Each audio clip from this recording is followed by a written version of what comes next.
Hello there. Now we are on a new paper for a new semester, which is literary theory and criticism.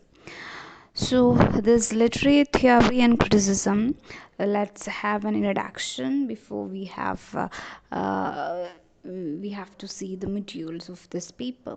So, the term criticism is often understood to be the act of finding fault, censure, disapproval, or the act of criticizing, especially not positively but negatively. So, but the term criticism, as it is used in this paper, signifies the act of interpreting, the act of analyzing, and making judgments of individual and comparative worth of works of art such as literature. So, as a critical comment, review, article, essay, etc., expressing such analysis and judgment. The art principles or methods of a critic or critics.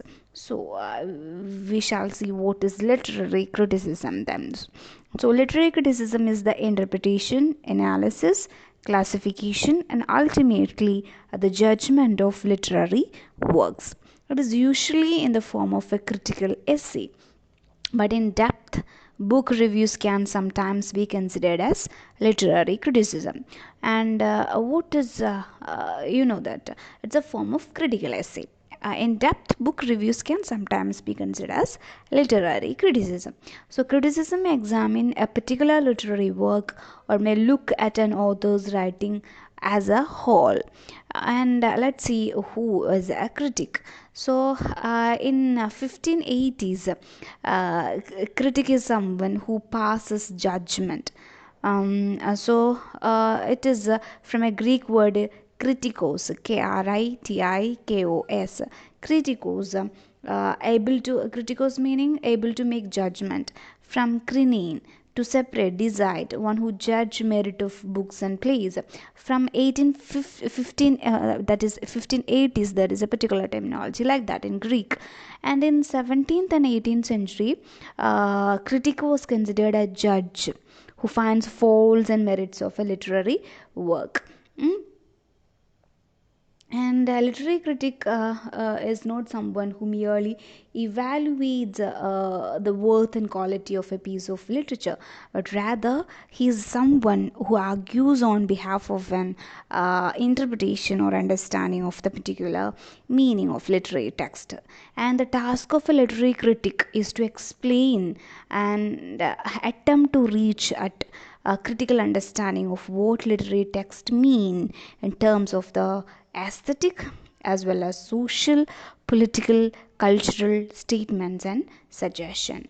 And a literary critic does not more does more than simply discuss or evaluate the importance of literary text, and rather a literary critic seeks to reach a logical and reasonable understanding of not only what a text author intends for it to mean, but also what different cultures and ideologies render it capable of meaning. Again, that is criticism, that is literary critic. And now we shall see what is literary theory. So, a very basic way of thinking about literary theory is that the ideas put forward by critic has act as a different lens a critic used to view and talk about art, literature, and even culture. So these different lenses allow critics to consider works of art based on certain assumptions within that school of theory. So that different lenses allow critics to focus on particular aspect of a work they consider important. Mm?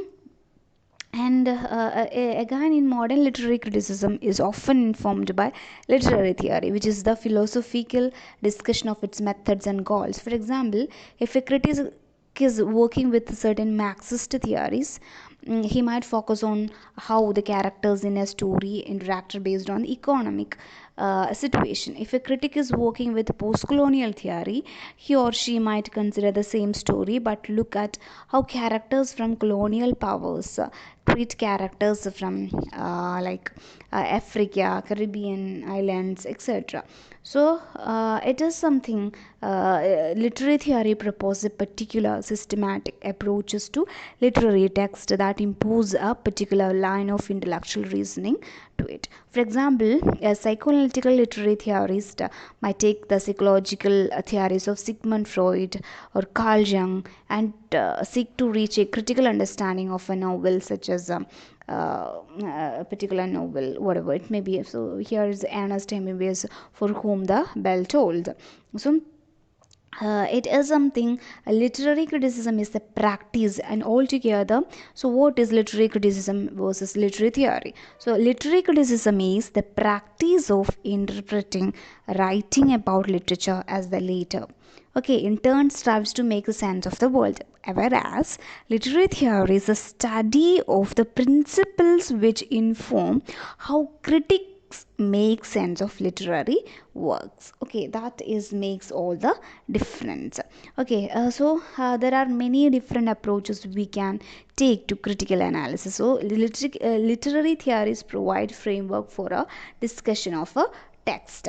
So here we have a critical analysis is an in-depth examination of some aspect of literary work. You may examine an element of the text, like a character development, conflict, narrative point, book review, literary review, etc. So now we shall see is there many types of literary criticism. Okay, is there types of literary criticism there? So broad division can be made between types of literary criticism. So there is we shall see four main types of criticism. First one, practical criticism. Second one, theoretical criticism. Third one, descriptive criticism. And fourth one, prescriptive criticism. Okay, so these four types can be grouped again into two classes. So we shall group into like practical theoretical criticism into one group, descriptive prescriptive criticism into another group. Okay, so let's see what is practical and theoretical criticism. So practical criticism focus on the examination of individual text. Okay, theoretical criticism discuss the nature of literature, the relation between literature, critics, and society. Again, we have a descriptive and prescriptive criticism. Descriptive criticism tends to explain the piece of literature as it is, okay, in its original form, while prescriptive criticism argues how it ought to be. Okay, that is the difference. So again, there are various theories of literary criticism that are characterized into four major classes. So first one is mimetic theory, second one pragmatic theory, and third one expressive theory, fourth one objective theory. So there is various theories of literary criticism characterized. So we shall see what is mimetic theory of art. So the first one, mimetic theory. Okay, mimetic, the spelling was mimetic. So mimetic theory sees a work of literature as it is, reflecting the universe like a mirror. Okay, it regards literature as imitating or reflecting life, and therefore emphasize on the truth and accuracy of its representation. So that is why it is said that it is realism in general sense. So mimetic means imitation. The word is first used by Aristotle in the 4th century BC, where he states that tragedy is imitation of an action. So that is mimetic theory of arts. Second one is pragmatic theory of arts. So it sees literature as designed to achieve its effects on the audience. So that is pragmatic. So that is instructions, aesthetics, joy, etc. So and judge it according to the successful achievement of this assumed aim. So pragmatic theories emphasize on the reader's relation to the work. The work is treated as something that is constructed to achieve certain effects on the audience. So effects may be that of aesthetic pleasure, instruction, or any kind of emotion. That is the second theory of art, that is pragmatic theory of art. So we shall see what is the third one. So third one is expressive theory. Expressive theory is and center on the artist. Okay, first one memetics and imitation, second one as pragmatic theory, that is on the audience, and third one artist. Expressive theory is centered on the artist. Wordsworth definition of the poetry, you know that the spontaneous overflow of powerful feelings reflected in tranquility. So typical of that, so nearly all romantic and 19th century criticism generally regards the art as primarily concerned with expressing the poet's feelings or the psyche, and it examines text as an expression of writer's feelings, a writer's imagination, writer's personality, and tends to judge the work by its sincerity or the extent to which it has successfully revealed the author's state of mind. So it is the romantic movement. So romantic critics such as Coleridge and Wordsworth were the expressive critics in that sense. Okay, and fourth theory, that is the objective theory. Objective theory, what are the objective theory? Focus more on the text. Okay, focus more on the text without the influence of the writer or the reader. The text here is supreme, and once this text is produced, the writer's fizzles out, and the only interpretation to be gotten is what can be inferred from the text. The direct message with the text itself has which has to be inferred within the text. To them there is no correspondence between the universe and the work, and we cannot know the true nature of either the audience or the author. Okay, that is something, and we shall see the fourth theory is again the works of literature. So we have the first theory, that is mimetic theory. Mimetic theory, we have the universe or the world as together. So, and the second one is pragmatic theory, where we see audience has the all the power. And objective theory, expressive theory, we have the author or the artist, and objective theory, we have the text as the supreme. And the